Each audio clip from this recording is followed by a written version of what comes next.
Hello बच्चों, आप सभी को पैरामेडिकल के सबसे बेहतरीन चैनल स्टडी जीनियस में फिर से स्वागत है। आज मैं आप लोगों के लिए पैरामेडिकल का मोस्ट इम्पॉर्टेंट क्वेश्चन जीके यानी समान ज्ञान का लेकर आया हूं, जो कि आज का सेशन बहुत ही धमाकेदार होने वाला है, क्योंकि इस सेशन में मोस्ट इम्पॉर्टेंट क्वेश्चन करवाया जा रहा है जो कि हर साल रिपीट होती है। तो आप सभी लोग याद कर लीजिए, सारे क्वेश्चन को रट जाइएगा। इससे एक दो क्वेश्चन पक्का है कि आपको मिल सकती है। तो सभी लोग मन लगाकर सारे क्वेश्चन को रट जाइए। और क्वेश्चन को स्टार्ट करने से पहले आपसे एक छोटी सी निवेदन है, जो भी अभी तक हमारे चैनल को सब्सक्राइब नहीं किए हमारे चैनल को सब्सक्राइब कर ले, या जो भी हमारे चैनल पे न्यू है वो हमारे चैनल को सब्सक्राइब कर ले, क्योंकि इस चैनल पे मोस्ट इंपॉर्टेंट क्वेश्चन का प्रैक्टिस करवाया जाता है, जो कि किसी भी एग्जाम को क्रैक करने के लिए, निकालने के लिए क्वेश्चन प्रैक्टिस बहुत ही अनिवार्य होती है। तो सभी लोग क्वेश्चन प्रैक्टिस करना चाहते हैं, इसलिए हमारे चैनल को सब्सक्राइब कर ले। और जो इसका पीडीएफ लेना चाहते हैं, डिस्क्रिप्शन कमेंट बॉक्स में दोनों जगह पे टेलीग्राम का लिंक दिया हुआ है। आप टेलीग्राम चैनल से जुड़ जाए, वहाँ पे पीडीएफ प्रोवाइड कर दिया जाता है और वीकली टेस्ट भी लिया जाता है। तो सभी लोगों से निवेदन है कि हमारे चैनल को सब्सक्राइब करके टेलीग्राम चैनल से जुड़ जाए। तो चलिए क्वेश्चन को स्टार्ट करते हैं। पहला क्वेश्चन क्या कर रहा है जीके में? पहला क्वेश्चन कर रहा है 1930 की प्रसिद्ध नमक यात्रा का नाम क्या था? जब 1930 में नमक यात्रा निकाला गया था, तब उस नमक यात्रा का नाम क्या था? पहला ऑप्शन नमक यात्रा ही था, बी दांडी यात्रा, सी सत्याग्रह यात्रा, डी असहयोग आंदोलन था। चलिए सभी लोग बताएंगे इसका राइट आंसर क्या होगा। कह रहा है 1930 में जो प्रसिद्ध नमक यात्रा निकाला गया था, तो उसका नाम क्या था? सभी लोग बताएंगे, सभी लोग कमेंट कीजिए इसका राइट आंसर क्या होगा। सभी लोग कमेंट कीजिए, जितना ज़्यादा आप कमेंट कीजिए उतना माइंड सेट आपको होगा। सभी लोग जवाब दीजिए इसका राइट आंसर क्या होगा। बहुत ही महत्वपूर्ण क्वेश्चन है। तो इसका राइट आंसर क्या हो जाएगा? ऑप्शन नंबर बी इसका राइट होगा। दांडी यात्रा बोला जाता था। क्या बोला जाता था? दांडी यात्रा। चलिए अगले क्वेश्चन की ओर बढ़ते हैं। अगला क्वेश्चन कह रहा है, सभी लोग जवाब दीजिएगा क्वेश्चन को देखते ही। क्वेश्चन क्या कह रहा है बच्चों? निम्नलिखित में से किसे सीमांत गांधी कहा जाता है? कह रहा है निम्नलिखित में से किन को सीमांत गांधी के नाम से जानते हैं? A option Sheikh Abdullah, B Abdul Ghaffar का, सी जयप्रकाश नारायण, डी विनोबा भावे। चलिए सभी लोग जवाब देंगे इसका राइट आंसर क्या होगा। निम्नलिखित में से किसे सीमांत गांधी के नाम से जानते हैं? चलिए सभी लोग जवाब दीजिए इसका राइट आंसर क्या होगा। तो इसका राइट आंसर क्या हो जाएगा बच्चों? जिनका जिनका ऑप्शन नंबर बी है उनका बिल्कुल सही जवाब। अब्दुल गफ्फार खां को सीमांत गांधी के नाम से जानते हैं। किनको? अब्दुल गफ्फार खां को सीमांत गांधी के नाम से जानते हैं। आप सभी लोग याद रखिएगा। चलिए अगले क्वेश्चन की ओर बढ़ते हैं। अगला क्वेश्चन कह रहा है, कौन सा भारतीय स्वतंत्र का पहला गवर्नर जनरल था? कह रहा है कौन सा भारतीय स्वतंत्र भारत का पहला गवर्नर जनरल था? ए डॉक्टर राजेंद्र प्रसाद, बी सरदार पटेल, सी श्री राजगोपालचारी, डी भीमराव अम्बेडकर। सभी लोग जवाब दीजिए इसका राइट आंसर क्या होगा। बहुत ही सुंदर क्वेश्चन है। क्वेश्चन कह रहा है कौन सा भारतीय स्वतंत्र का भारत का पहला गवर्नर जनरल था? चलिए सभी लोग जवाब दीजिए, स्वतंत्र भारत का पहला गवर्नर जनरल कौन थे? चलिए सभी लोग जवाब दीजिए इसका राइट आंसर क्या होगा। तो इसका राइट आंसर हो जाएगा ऑप्शन नंबर सी, जिनका उनका बिल्कुल सही जवाब श्री राजगोपालचारी थे, जो कि स्वतंत्र भारत का पहला गवर्नर थे। कौन थे बच्चों? श्री राजगोपालचारी। आप सभी लोग अच्छे से याद रखिएगा। चलिए नेक्स्ट क्वेश्चन की ओर बढ़ते हैं। नेक्स्ट क्वेश्चन क्या कह रहा है बच्चों? नेक्स्ट क्वेश्चन कह रहा है संविधान संशोधन प्रक्रिया संविधान के किस अनुच्छेद के तहत होती है? क्वेश्चन पे ध्यान दीजिएगा। कह रहा है क्वेश्चन, संविधान में जो भी संशोधन किया जाता है वह प्रक्रिया संविधान के किस अनुच्छेद के तहत किया जाता है? ए ऑप्शन अनुच्छेद 364, बी अनुच्छेद 343, सी अनुच्छेद 368, डी अनुच्छेद 252। चलिए सभी लोग जवाब दीजिए। बहुत ही सुंदर क्वेश्चन है। क्वेश्चन कह रहा है संविधान में जो संशोधन होता है वह प्रक्रिया संविधान के किस अनुच्छेद के तहत किया जाता है? सभी लोग जवाब दीजिए इसका राइट आंसर क्या होगा। तो इसका राइट आंसर क्या हो जाएगा बच्चों? ऑप्शन नंबर सी जिनका है उनका बिल्कुल सही जवाब। अनुच्छेद 368 के तहत जो भी संविधान में संशोधन की प्रक्रिया किया जाता है वो 368 के तहत ही किया जाता है। आप सभी लोग याद रखिएगा। चलिए अगले क्वेश्चन की ओर बढ़ते हैं। अगला क्वेश्चन क्या कह रहा बच्चों? अगला क्वेश्चन पर ध्यान दीजिएगा। अगला क्वेश्चन बहुत ही महत्वपूर्ण क्वेश्चन है। बहुत ही महत्वपूर्ण क्वेश्चन है, कम से कम 2 बार पूछा है पैरामेडिकल एग्जाम में। कर रहा है मार्च 2010 यहाँ गलत टाइप किया गया है। 2023 आप यहाँ पे कर लीजिएगा, 2023 कह रहा मार्च 2023 की स्थिति के अनुसार देश के शिक्षा, कौशल, विकास और उद्यमिता मंत्री कौन है। कह रहा 2023 के स्थिति के अनुसार देश के शिक्षा मंत्री, कौशल मंत्री, विकास मंत्री एवं उद्यमिता मंत्री कौन है। A option Ramesh Pokhriyal Lal Nishank, B option Smriti Irani, C option Ravishankar Prasad, D Dharmendra Pradhan. चलिए सभी लोग जवाब देंगे। इसका राइट आंसर क्या होगा। मार्च 2023 के स्थिति के अनुसार देश के शिक्षा, कौशल, विकास और उद्यमिता मंत्री कौन है। सभी लोग जवाब दीजिए, इसका राइट आंसर क्या होगा बच्चों। सभी लोग एक बार कमेंट करेंगे इसका राइट आंसर क्या होगा। तो इसका राइट आंसर क्या हो जाएगा। ऑप्शन नंबर डी है उसका बिल्कुल सही जवाब, धर्मेंद्र प्रधान। इसका राइट आंसर क्या हो जाएगा। ऑप्शन नंबर डी जिनका उनका बिल्कुल सही जवाब। 2023 के स्थिति के अनुसार देश के शिक्षा, कौशल, विकास और उद्यमिता मंत्री धर्मेंद्र प्रधान है। आप सभी लोग याद रखिएगा। चलिए अगले क्वेश्चन की ओर बढ़ते हैं। अगला क्वेश्चन क्या कर बच्चों, निम्नलिखित में से कौन से अनुच्छेद आपातकालीन उपबंधों से संबंधित है। कह रहा जब भी आपातकाल आता है तो किस अनुच्छेद के तहत आपातकालीन उपबंध पर कार्य किया जाता है। अनुच्छेद 32 और 226 के तहत, अनुच्छेद 350, 351 के तहत, अनुच्छेद 252, 356 और 360 के तहत, डी ऑप्शन अनुच्छेद 335, 336 और 337 के तहत। चलिए सभी लोग जवाब दीजिए, इसका राइट आंसर क्या होगा। कह रहा है निम्नलिखित में से कौन से अनुच्छेद आपातकालीन उपबंधों से संबंधित है। चलिए सभी लोग जवाब दीजिए, इसका राइट आंसर क्या होगा। ए अनुच्छेद 32 और 226, बी अनुच्छेद 350 और 351, सी अनुच्छेद 352, 356 और 360, डी अनुच्छेद 335, 336 और 337। चलिए सभी लोग जवाब दीजिए, इसका राइट आंसर क्या होगा। बहुत ही सुंदर क्वेश्चन है। चलिए सभी लोग जवाब दीजिए, इसका राइट आंसर क्या होगा बच्चों। तो इसका राइट आंसर क्या हो जाएगा। ऑप्शन नंबर सी है जिनका बिल्कुल सही जो अनुच्छेद 352, 356 और 360 के तहत किसी भी आपातकालीन उपबंधों पर कार्य किया जाता है, इससे संबंधित है। चलिए अगले क्वेश्चन की ओर बढ़ते हैं।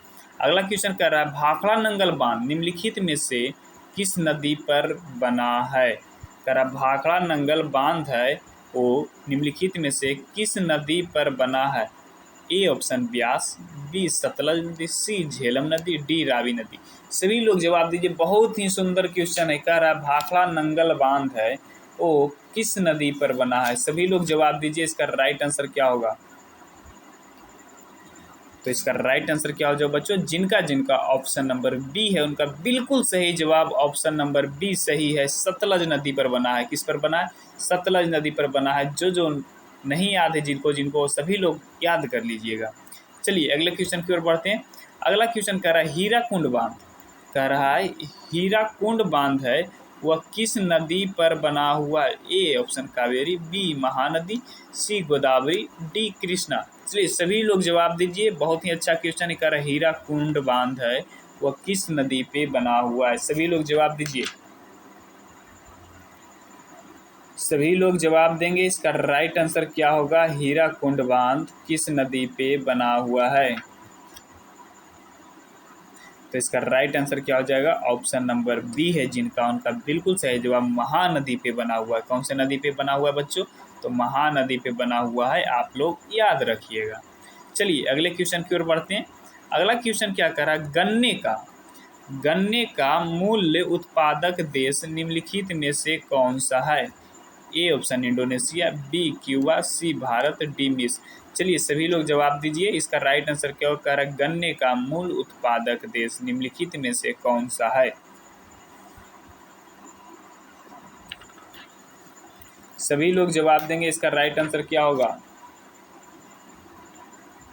तो इसका राइट आंसर क्या हो जाएगा। ऑप्शन नंबर सी जिनका है उनका बिल्कुल सही जो भारत है, जो कि गन्ना का मूल उत्पादक देश है। कौन है बच्चों। भारत है, जो कि क्या है, गन्ना का मूल उत्पादक देश है। चलिए अगले क्वेश्चन की ओर बढ़ते हैं। अगला क्वेश्चन क्या करा, भारत में उत्पन्न होने वाली सबसे लंबी नदी कौन सी। कह रहा जो भारत में उत्पन्न होता है वह सबसे लंबी नदी कौन सी है। ए ब्रह्मपुत्र, बी गंगा, सी यमुना, डी गोदावरी। चलिए सभी लोग जवाब दीजिए, भारत में उत्पन्न होने वाली सबसे लंबी नदी कौन सी है? सभी लोग जवाब देंगे, इसका राइट आंसर क्या होगा बच्चों? सभी लोग एक बार कमेंट कीजिए, बहुत ही सुंदर क्वेश्चन है। सभी लोग जवाब देंगे, इसका राइट आंसर क्या होगा? तो जी बिल्कुल बिल्कुल बिल्कुल सही जवाब है आपका। इसका राइट आंसर क्या हो जाएगा? Option number B. जी बिल्कुल, इसका राइट आंसर क्या हो जाएगा? ऑप्शन नंबर बी, गंगा है, जो कि भारत के सबसे लंबी नदी है, जो कि भारत में उत्पन्न होती है। भारत में उत्पन्न होने वाली सबसे लंबी नदी कौन सी है? गंगा है। आप सभी लोग याद रखिएगा। कभी कभी पूछ दिया जाता है कि गंगा नदी का उद्गम स्थल कहाँ से है, तो आप सभी लोग याद रखिएगा, उत्तराखंड से। कहाँ से बच्चों? उत्तराखंड में गंगोत्री ग्लेशियर से निकलता है। किससे? उत्तराखंड से निकलता है। आप सभी लोग याद रखिएगा, कहाँ से निकलता है? उत्तराखंड से। कहाँ से? तो गंगोत्री ग्लेशियर से निकलता है। गंगोत्री, आप सभी लोग ये भी याद रखिएगा, गंगोत्री ग्लेशियर से निकलता है। कहाँ से? ग्लेशियर से, ईयर से निकलता है। आप लोग ये भी याद रखिए। कभी कभी ये भी क्वेश्चन पूछ दिया जाता है कि गंगा नदी की लंबाई कुल कितनी है, तो आपको ये भी याद रखना है, 2525 किलोमीटर है। कितना है बच्चों? 2525 किलोमीटर गंगा नदी की लंबाई है। कितना है बच्चों? 2500 से 25 किलोमीटर गंगा नदी की लंबाई है। और पूछा क्या जाता है, गंगा नदी कहाँ जाके गिरती है, तो आपको ये भी याद रखना है, कहाँ गिरती है? बंगाल की खाड़ी में गिरती है। किसमें? बंगाल की खाड़ी में जाकर क्या होती है? गिरती है। आपको ये भी याद रखना, कहाँ गिरती है? तो बंगाल की खाड़ी में जाकर गिरती है। तो चलिए अगले क्वेश्चन की ओर बढ़ते हैं। अगला क्वेश्चन क्या कहता है बच्चों? एशिया विकास बैंक का मुख्यालय कहाँ है? कह रहा है एशिया विकास बैंक का मुख्यालय कहाँ है? ए ऑप्शन सिंगापुर में, बी मनीला में, सी हांगकांग में, डी बैंकॉक में। सभी लोग जवाब दीजिए, इसका राइट आंसर क्या होगा? क्वेश्चन कह रहा है एशिया विकास बैंक का मुख्यालय कहाँ है? चलिए सभी लोग जवाब देंगे, इसका राइट आंसर क्या होगा? और जो जो अभी तक हमारे चैनल को सब्सक्राइब नहीं किया, कृपया कर हमारे चैनल को सब्सक्राइब कर ले, क्योंकि इस चैनल पे मोस्ट इंपॉर्टेंट क्वेश्चन का प्रैक्टिस करवाया जाता है। और जो जो टेलीग्राम लिंक से नहीं जुड़े हैं, वो हमारे टेलीग्राम लिंक से जुड़ जाए, क्योंकि उस चैनल पे टेस्ट लिया जाता है और PDF प्रोवाइड किया जाता है। तो सभी लोग टेस्ट के लिए और PDF के लिए हमारे टेलीग्राम चैनल से जुड़ जाएँ। चलिए सभी लोग जवाब दीजिए, इसका राइट आंसर क्या होगा? कह रहा है एशिया विकास बैंक का मुख्यालय कहाँ स्थित है? सभी लोग जवाब दीजिए, तो इसका राइट आंसर क्या हो जाएगा? ऑप्शन नंबर बी जिनका है बिल्कुल से, जो मनीला में स्थित है। आप सभी लोग याद रखिएगा, जिनको जिनको याद नहीं है, एशिया विकास बैंक का मुख्यालय मनीला में है। सभी लोग याद रखिएगा। चलिए अगले क्वेश्चन की ओर बढ़ते हैं। अगला क्वेश्चन कह रहा, भारत में सर्वप्रथम निम्नलिखित में से कौन सा उद्योग आरंभ हुआ था? कह रहा भारत में सबसे पहले उद्योग आरंभ होने वाला कौन सा? ए ऑप्शन जूट, जिसको हम लोग क्या बोलते हैं? पटसन भी बोलते हैं। क्या बोलते हैं? पटसन। पटसन भी हम इसको बोलते हैं। बी चाय, सी कपास, डी लोहा। चलिए सभी लोग बताएंगे, भारत में सबसे पहले कौन सा उद्योग आरंभ हुआ था, यानी शुरुआत हुआ था? चलिए सभी लोग बताएंगे, इसका राइट आंसर क्या होगा? तो इसका राइट आंसर क्या हो जाएगा बच्चों? ऑप्शन नंबर ए जिनका है बिल्कुल सही जवाब। इसका राइट आंसर ए होगा, जूट यानी पटसन था, जो कि भारत में सबसे पहले उद्योग आरंभ हुआ था।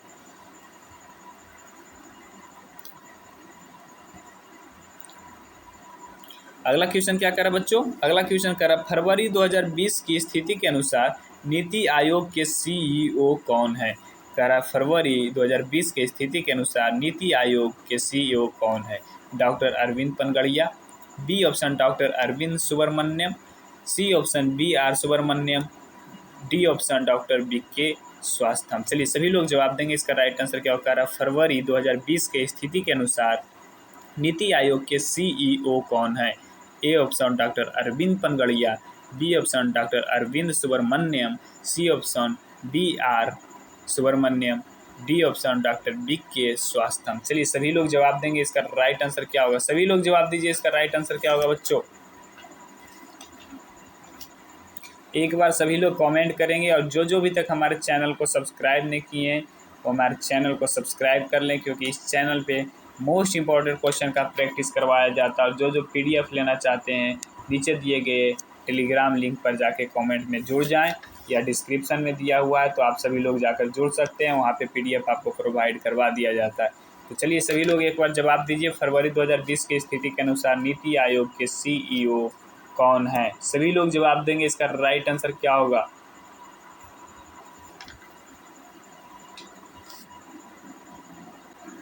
तो तो इसका राइट आंसर क्या हो जाएगा बच्चों? जिनका जिनका ऑप्शन नंबर सी है उनका बिल्कुल सही जवाब BVR सुब्रमण्यम है, जो फरवरी 2020 के स्थिति के अनुसार नीति आयोग के CEO है। चलिए अगले क्वेश्चन की ओर बढ़ते हैं। अगला क्वेश्चन क्या करा बच्चों? भारत के खाद्य सुरक्षा और मानक अधिनियम कब पारित हुआ? करा भारत में खाद्य सुरक्षा और मानक अधिनियम कब पारित हुआ? ये ऑप्शन 2005 में, 2006 में, 2008 में, 2011 में।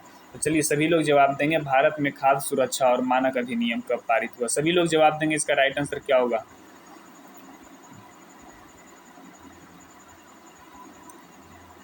सभी लोग जवाब देंगे, इसका राइट आंसर क्या होगा? तो इसका राइट आंसर क्या हो जाएगा बच्चों? ऑप्शन नंबर ए है, जिनका बिल्कुल सही जवाब 2006 में, सॉरी ऑप्शन नंबर बी सही जवाब होगा। 2006 में पारित हुआ। कब पारित हुआ था बच्चों?